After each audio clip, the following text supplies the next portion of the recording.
নমস্কার বন্ধুরা, আমি আবারও চলে এসেছি নতুন একটা ভিডিও নিয়ে। তোমাদের সকলকে আমার ভিডিওটা দেখার জন্য অনুরোধ রইল। আর ভালো লাগলে প্লিজ লাইক আর সাবস্ক্রাইব করে দিও আমার চ্যানেলটা। আজকে আমি এসেছিলাম সকালবেলা আমাদের মাঠে। আমার শ্বশুরমশাই এই বাগানটা নতুন কিনেছে। এইখানে আছে কলা বাগান, আম বাগান। আমি আজকে কলা বাগানে চলে এসেছি কটা কলার কাঁদি নেব বলে। এসে দেখলাম খুঁজে খুঁজে এটাই নেওয়ার মতন। আর বাকি যে কাঁদিগুলো ছিল সেগুলো একদমই কচি ছিল, খাওয়ার মতো ছিল না। তাই আমি এটা পারবো বলে অনেক চেষ্টা করলাম।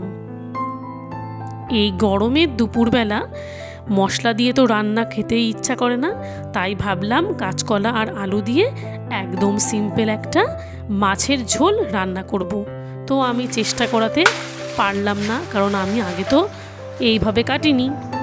তাই আমার বর এক কোপেই কেটে ফেললো কলা গাছ। কলা গাছ যেহেতু এক ফলনের গাছ, তাই গাছটা পুরো কেটে ফেললো। কেটে কলার কাঁদিটা গাছ থেকে বের করে নিল। আমাদের কলার কাঁদিটা কাটা হয়ে গেছে।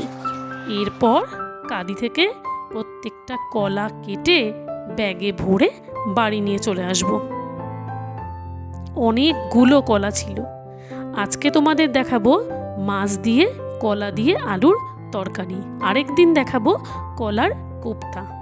তো বাড়ি আসলাম, বাড়ি এসেই শুরু হয়ে গেল বৃষ্টি, তাই ঘরের মধ্যেই রান্না করতে হলো।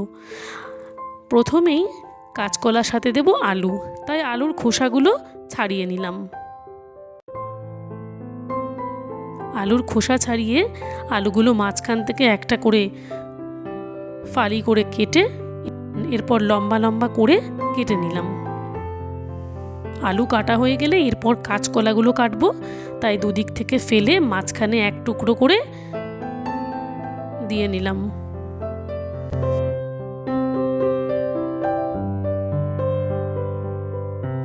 এরপর কলার খোসাগুলো ছাড়িয়ে মাঝখানে আরও একটা টুকরো করে নিলাম। যেহেতু কাঁচকলাগুলো কচিই ছিল, তাই মাঝখানে একটা করে টুকরো দিলেই হয়ে যাবে। কাঁচকলা যদি বেশি বতি হয় তাহলে এখানে 4 টুকরো করে নিতে পারো। আমাদের কাঁচকলা এগুলো একদমই কচি ছিল, তাই আমি 2 টুকরো করে নিলাম, না হলে একদমই গলে যেত। কাঁচকলা আর আলু কাটা প্রায় হয়ে গেছে। তরকারিতে কাঁচা লঙ্কা ব্যবহার করব, তাই কাঁচা লঙ্কা কটা চিড়ে নিলাম। এরপর মাছ হলুদ লবণ দিয়ে সুন্দর করে মেখে কড়াইয়ে তেল গরম করে মাছগুলো ভেজে নেব।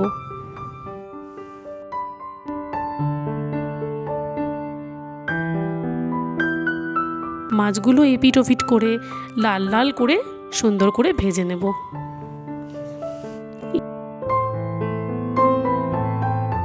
এটা একদমই জ্যান্ত মাছ। এই মাছ দিয়ে কাঁচকলা আলু দিয়ে ঝোল করলে খুব স্বাদ লাগে। এইভাবে একদম সিম্পলও হয়।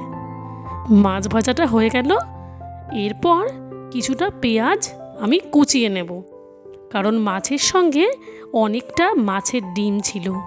আর মাছের ডিম হলেই যে রেসিপিটা আমি করবই সেটা হলো মাছের ডিমের বড়া। তোমরা কে কে ভালোবাসো মাছের ডিমের বড়া আমায় জানিও। গরম ভাতে মাছের ডিমের বড়া হলে আমার আর কিচ্ছু লাগে না। গরম ভাতের আগেই আমি 2-3টে খেয়ে নিয়েছি। পেঁয়াজ আর কাঁচা লঙ্কা কুচিয়ে নিলাম বাটিতে। এরপর একটা গামলায় পেঁয়াজ কাঁচা লঙ্কা নিয়ে একটু লবণ দিয়ে পেঁয়াজটাকে একটু মাখিয়ে নিলাম, তাহলে পেঁয়াজের মধ্যে একটু লবণ ঢুকবে। এরপর হলুদ লবণ মাখিয়ে রাখা মাছের ডিমটা দিয়ে সব একসাথে মাখিয়ে নেব। এখানে একটু বেসন দিলেও হয়, কিন্তু আমি দিই না, আমার এমনি ভালো লাগে। বেসন দিলে মাছের ডিমের যে সেন্টটা ওটা চলে যায়। এরপর তেল গরম করে একটু মাঝারি সাইজের আকার করে করে দিয়ে দিলাম। এই সময় কিন্তু গ্যাসের ফ্লেমটা একদম কম রাখতে হবে, নাহলে ডিমগুলো সব ছিটে গায়ে আসবে। বড়াগুলো দিয়ে কিছুক্ষণ রেখে তারপরে এপিট ওপিট ভেজে নিতে হবে লাল লাল করে। আর গ্যাসের ফ্লেমটা একদম কমে রাখতে হবে, না হলে ডিমগুলো একদম কাঁচা থাকবে, পেঁয়াজটাও একটুও ভাজা হবে না। কম আঁচেই বড়াটা ভাজতে হবে। আমাদের মাছের ডিমের বড়া ভাজা হয়ে গেছে। এরপর আমি একটা থালায় তুলে নেব। কাঁচকলাগুলো একটু হলুদ মাখিয়ে রাখছি, তাহলে কাঁচকলার কষগুলো চলে যাবে। হলুদ মাখিয়ে একটু ধুয়ে নিতে হবে। ধুয়ে নেওয়া হয়ে গেছে। তারপর ওই মাছ ভাজার তেলেই কাঁচকলাগুলো দিয়ে কাঁচকলাগুলোও একটু ভেজে নেব।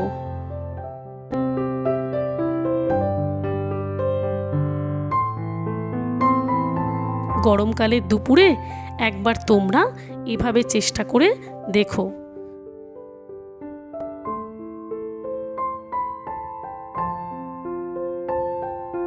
কাঁচকলাগুলো আমার ভাজা হয়ে গেছে। এবার কড়াই থেকে গামলায় তুলে নিলাম।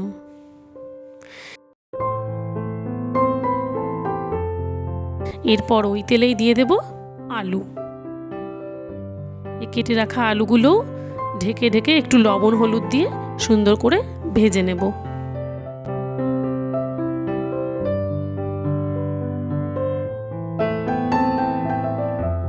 একঘেয়ে মশলা দিয়ে খেতে খেতে তরকারি একবার এরমভাবে খেতেও কিন্তু খুব ভালো লাগে। এরপর জল দিয়ে দিলাম। জলে দিয়ে দিলাম চেরা কাঁচা লঙ্কা। এবার জল ফুটতে থাকলে দিয়ে দেব একটু হলুদ।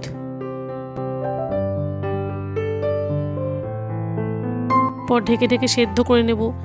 আলুটা একদম সেদ্ধ হয়ে গেলে আগে থেকে ভেজে রাখা কাঁচা কলাটা আর মাছটা দিয়ে দিতে হবে ঝোলের মধ্যে। এরপর ঝোলটা রেডি হয়ে গেল। একটা গামলায় তুলে রাখলাম। এরপর দেব ফোড়ন।